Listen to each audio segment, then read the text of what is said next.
साथियों, जैसा कि आप सभी लोग अवगत हैं कि मैं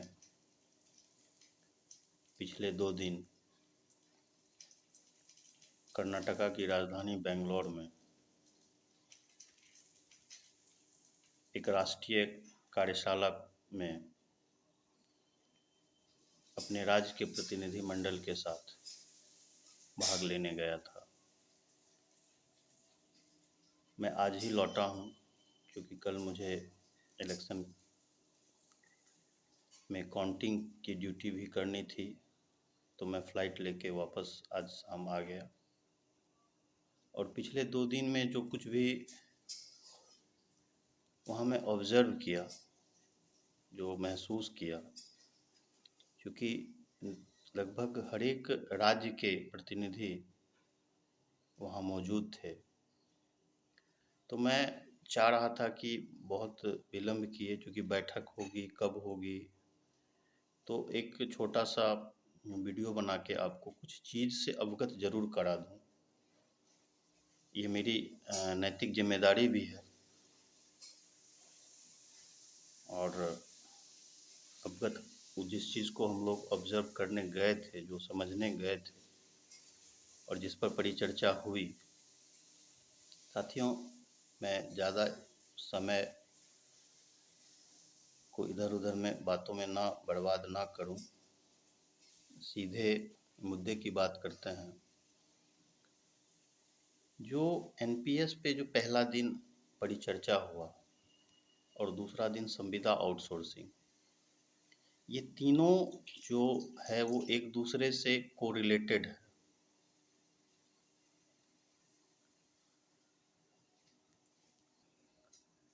इसलिए कोरिलेटेड है कि सवाल सिर्फ हम लोग अब अपने बारे में ना सोचें कि हम पुराने पेंशन में हैं, हम नियमित कर्मी हैं और नए पेंशन में हैं, हम संविदा पे बहाल हैं, हम आउटसोर्स से हैं, हमारा क्या उसका क्या। अब ये बातों का समय नहीं है। जो बात स्पष्ट तौर पे आई है कि देखिए, अगर आज हम में से कई लोग अनुकंपा पे नौकरी कर रहे हैं, अगर ये सुविधा नहीं होती, अगर पेंशन नहीं होता और जिस तरह से हम लोगों के पेरेंट्स, जो जो पिता थे, जो नौकरी में थे, बीच में ही इस दुनिया को छोड़ के चले गए, अगर ये सुविधाएं नहीं रहती तो आज हमारा आपका क्या स्थिति रहता। या तो जमीन खेत है, उस खेती पे निर्भर करते, अगर पढ़ाई भी अगर पूरी नहीं किए रहते तो नौकरी भी नहीं मिलती, क्योंकि वो तो बीच में छोड़ के चले गए थे। सवाल अब वहाँ खड़ा है कि सरकार जिस तरह से हमारे एक एक अधिकार, एक एक हक जो कि ज़रूरत था, जो जिसकी ज़रूरत थी, उसको छीनते जा रही है। अब वक्त नहीं रह गया है हाथ पे हाथ दे के बैठने का। जो साथी आज संविदा पे है या किसी आउटसोर्स से हैं या नई पेंशन स्कीम में है, भविष्य में अगर उनके साथ कुछ होता है तो उनके परिवार, उनके बच्चों का क्या होगा।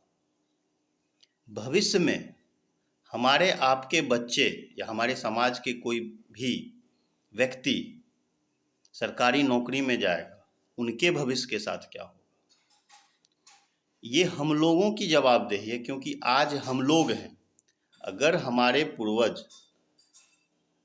लड़ करके, सरकार से लड़ करके, राज्य सरकार से अनुकंपा की सुविधा नहीं ली रहती तो आज हम लोगों की क्या स्थिति रहती। अगर ये पेंशन बहुत पहले छिन गया रहता तो आज हमारी क्या स्थिति रहती। इसलिए साथियों, अब हमको अपने भविष्य को देखना पड़ेगा। ये बात आम आदमी के बीच में जगाना पड़ेगा कि सरकार, जो सरकारी अराजपत्रित कर्मचारी हैं, जो चतुर्थ वर्गीय और तृतीय वर्ग के कर्मी हैं, इनके जो हक अधिकार को लगातार छीनते जा रही है, इस पे लगाम नहीं लगे, बल्कि जो हक, जो हमारा पुराना पेंशन वापस ले ली, मतलब जो छीन लिया गया है, उसके जगह पर जो एनपीएस दिया गया है, वो हमें बिल्कुल मंजूर नहीं है। इसमें देरी हो गई है। ये सवाल हमने कार्यशाला में उठाया था, जिसको कि हमारे राष्ट्रीय महासचिव कल जब कंक्लूड हो रहा था, तो उसको हमारे बातों को उन्होंने वहाँ पे कोट किया कि किसी साथी ने कहा कि जब नई पेंशन स्कीम आई तो पुराने पेंशन वाले लोग ठीक से उसका विरोध नहीं किए। उन्होंने भी इस बात को स्वीकारा। सवाल है कि हम पा रहे हैं, हम ले रहे हैं, हमारा भविष्य कहाँ जा रहा है, भविष्य में हमारा क्या होने वाला है, सवाल यहाँ ये खड़ा है। जरूरत है साथियों, इस देश में संविदा पर नियुक्ति, आउटसोर्स पर नियुक्ति, ये सब बंद हो, जो हो गए हैं वह नियमित हों। इसके लिए एक जन आंदोलन चलाना पड़ेगा। ये आम आदमी के बीच में इन बातों को डालना पड़ेगा कि सरकार जो ये कर रही है, इससे आप भी प्रभावित है। कल आपके बच्चे एसएससी कंपीट करेंगे और भी कोई प्रतियोगिता परीक्षा कंपीट करेंगे, वो नौकरी में जाएंगे, उनको क्या मिलेगा? ना पेंशन मिलेगा, ना और सुविधाएं मिलेंगी, उनको क्या मिलेगा? तो साथियों, ये एक बहुत ही अहम सवाल है, जो कि 2 दिन के मंथन पे से निकल के आया और मेरे ज़हन में भी आया। इसलिए मैं बिना देर किए इन सारी बातों को आप तक पहुंचा देना चाहता हूं कि ये जो स्थिति है अभी केंद्र सरकार की, राज्य सरकार की, मैं बताऊं कि कल एक आंध्र प्रदेश की महिला जो कि संविदा से थी, वो जितना देर बोली, मुझे नहीं लगता कि हॉल में जितने लोग भी थे उन सबके आंख में आंसू थे। क्यों थे? क्योंकि वो बता रही थी कि उनके साथ जो एक कर्मी संविदा पे काम कर रहे थे, उनकी बीच में ही डेथ हो गई। और आंध्र प्रदेश सरकार में उसके बाद वो 8,000 पे ही पिछले 7-8 साल से नियुक्त थे, कोई सालाना कुछ बढ़ता भी नहीं था। पेंशन पुंशन तो बहुत दूर की बात है, एक मुश्त रकम तो बहुत दूर की बात है। और उनके बच्चे, उनकी पत्नी, और वो उनका बैकग्राउंड भी काफ़ी ये था, वो दूसरे के घर में काम करके अपना जीवन यापन आज कर रहे हैं। बताइए, ये एकदम से झकझोर देने वाली स्थिति थी। हालांकि बिहार की स्थिति बेहतर है, संविदा के कर्मियों की बिहार में की स्थिति बेहतर है, इसमें कोई दो मत नहीं है। वो सुविधाएं थोड़ी दी गई है, लेकिन ये भी नाकाफ़ी है। हमारा भविष्य तो सिक्योर, किसी के साथ कुछ हो सकता है। तो साथियों, इन सारे बिंदु पर, चूँकि बैठक तो अभी पंचायत चुनाव ख़त्म होगा, आने वाले समय में फिर क्या कोरोना की स्थिति होती है। कम से कम मैं ये चाहता हूँ कि हमारे जितने भी जिला के साथी हैं, वो चाहे पुराने पेंशन में हो, नई पेंशन में हो, संविदा पे हो, जहाँ भी हो, जिस भी संगठन से जुड़े हों, आप जागरूक हो जाइए, सचेत हो जाइए। ये कोई राजनीति बात नहीं है। ये जो साजिशें चल रही हैं सरकार की हम कर्मियों के खिलाफ, हमारा श्रम कानून में जो हमें अधिकार मिला था वो छिन चुका है। अब देखिए कि ये आखिर फैक्ट्री में काम करने कौन जाते हैं? ठीक है, हम लोग सरकारी कर्मी हैं, फैक्ट्री में जो काम करने जाते हैं वो हमारे गांव समाज व्यक्ति जाते हैं।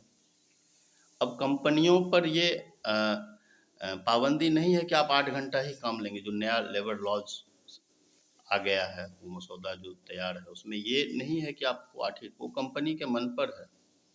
कोई हम हड़ताल वड़ताल उसका कोई विरोध नहीं कर सकते। हमारा सारा अधिकार छीना जा चुका है। ये आपातकालीन स्थिति है और कहीं ना कहीं पूरे देश के कर्मचारी, अब आप बैंक में देख लीजिए, बैंक के भी कर्मचारी आक्रोशित हैं। एलआईसी का वही हाल है।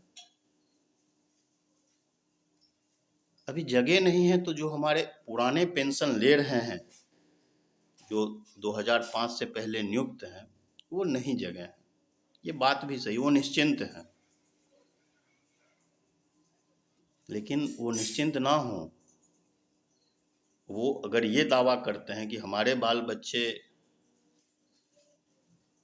कमा लेंगे, प्राइवेट नौकरी कर लेंगे, तो भाई प्राइवेट नौकरी में भी उनको अब पता है ना, जो इंजीनियर बनते हैं सॉफ्टवेयर इंजीनियर की क्या दशा रहती है। जितनी मल्टीनेशनल कंपनी हैं, अगर आपके घर में कोई भतीजा भाई होगा या बच्चे ही होंगे, उनकी दशा पे आपको दया आती होगी। वो 14 घंटा 15 घंटा काम कर रहे हैं, हम उस दौर में जा रहे हैं। तो साथियों, हम तो अभी बहुत कम बातों को ही यहाँ भी रखेंगे, उतना डिटेल में नहीं रखेंगे। जब मिलेंगे फेस टू फेस होंगे तो बहुत सारी बातें होंगी, बहुत सारी बातें हैं। और मेरा जो उद्देश्य है कि मैं बेंगलोर चला गया, वहाँ वर्कशॉप में हिस्सा ले लिया, ठीक है, ये अच्छी बात है। लेकिन क्षण के जो चीज़ें आई हैं, जो उद्देश्य था, जो गोल था, जो ऑब्जेक्टिव था, उसको भी आगे बढ़ाना है, तब ये सफल होगा। मैं लगभग पिछले 4 दिन से ट्रैवल ही कर रहा हूँ, पटना, वहाँ से फिर बेंगलोर, फिर वहाँ पे सुबह से शाम तक उस वर्कशॉप में बैठना। मुश्किल से मुझे लगता है 10-12 घंटा सोया हूँगा। लेकिन जो वहाँ जो कर्मचारियों से जो हमारी बात हुई, जम्मू कश्मीर के कर्मचारी से, केरल के कर्मचारी से, जगह वहाँ जितनी बातचीत हुई और जो जो चीज़ें निकल के आई, उसमें बिहार तो बेहतर है, इसमें कोई दो मत नहीं है, खास करके कॉन्ट्रेक्चुअल में। लेकिन भविष्य तो बहुत असुरक्षित है। और वो लोग काफ़ी चिंतित थे कि ये कैसे होगा। और हम जैसे लोगों को वर्कशॉप में इसलिए बुलाया गया था कि हम जैसे लोग जागरूक हों, जो युवा हैं, जो यूथ हैं, और वो जागरूक करें। आवश्यकता जागरूक करने की है और हमें जागरूक करना पड़ेगा। सवाल, अब हम सोच लिए कि हमारा बैकग्राउंड बहुत, अगर हम भी सोच लें कि हमारा बैकग्राउंड ऐसा है, मेरा भाई यहाँ नौकरी करता है, हमको घर है, गाड़ी है, हम नौकरी, हमको हो ही गया अनुकंपा का, सैलरी आ ही रहा है, वाइफ को भी सैलरी आ रहा है, तो फिर कैसे चलेगा? ये हमें नहीं सोचना है। हमें सोचना है कि कल हमारे बच्चे किसी प्राइवेट कंपनी में भी काम करने जाएगी तो उसको क्या घर आने दिया जाएगा? जो एक ज़माने में हुआ करता था, वो 14 घंटा 15 घंटा 20 घंटा कितना काम करवाएगी? सवाल यहाँ खड़ा है। इसलिए साथियों, अभी बहुत ज़्यादा ये वीडियो लंबा हो गया है, मैं फिर बाद में इस पे बात करूँगा। लेकिन तत्काल एक बार हम लोगों को सोचना है, एक धारदार संगठन, मजबूत संगठन, एक एक व्यक्ति अपने स्वार्थ को, जातियों को, हर चीज़ को तोड़ करके एक मजबूत कमेटी हम अपने ज़िला में निर्माण करें, बनाएं और इन चीज़ों के खिलाफ लड़ें। आपको बीजेपी को वोट देना, आप बेशक दीजिए। मोदी जी आपको अच्छा लगे, आप बेशक मोदी जी को, लालू जी को, नीतीश कुमार को, सबको कीजिए। लेकिन सबसे आप यही गुजारिश कीजिए कि ये जो हमारा हक अधिकार छीना जा रहा है, ये क्यों?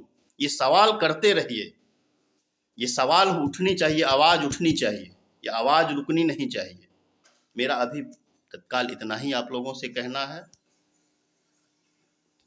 विशेष बातें जब जल्द ही हम बैठक एक करेंगे, देखते हैं, हम अपने जो हमारे सीनियर लोग हैं उन लोगों से बात करते हैं। दिसंबर में तो संभव नहीं लग रहा है, जनवरी में एक बैठक करेंगे, पूरी बातचीत होगी और एक सम्मेलन भी कराने की बात चल रही है। और जो भी हमारा ऑफिशियल संगठन, उसको भी मजबूत करना है, उसकी भी कमेटी बनानी है। अपने मन से भेदभाव, मैल को हटाना है, बचाना है, पहले अपने अस्तित्व को बचाना है और ईमानदारी से बचाना है, चाहे जैसे भी हो, इसको बचाना पड़ेगा।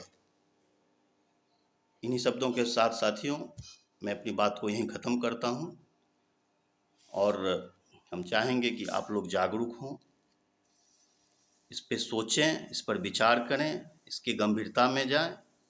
सोचना तो बहुत ज़रूरी है। धन्यवाद।